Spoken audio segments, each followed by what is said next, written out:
where we've gotten some questions from recipients is about the documentation of all of the flexibilities that they're using and some of these special requirements for COVID. So can you talk to us a little bit about that, Michelle?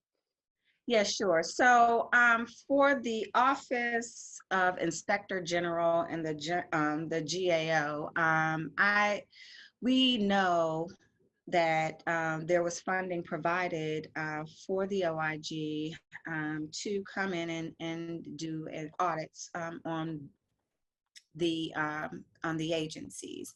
And so for us, it is important that while we are issuing public health service, public health emergency funding, and doing so at a rapid pace, that we have the appropriate documentation and the tracking for the supplemental appropriations, because that's information that we need to feed back through OMB.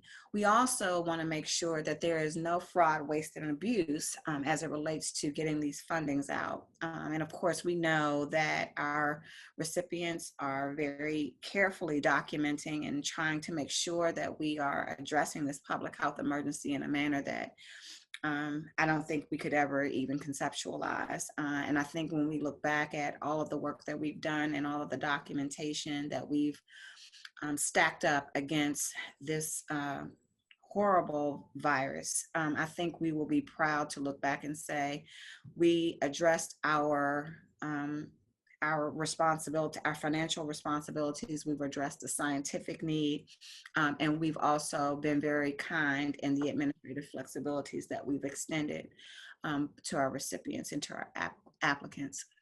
But for our recipients, we just want to remind you, and you guys know this, that documentation is key. As long as you have justification and documentation within your files that would support anything that you have charged to the grant, any rebudgeting actions, any changes in scope, and all of the prior approval requirements, I think it's very important for you all to be overly sensitive in the documentation process.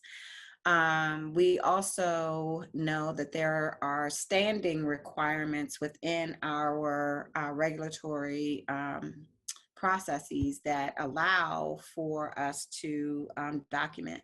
So I just say take the funding and the flexibilities that we have within COVID-19 and put your documentation on steroids.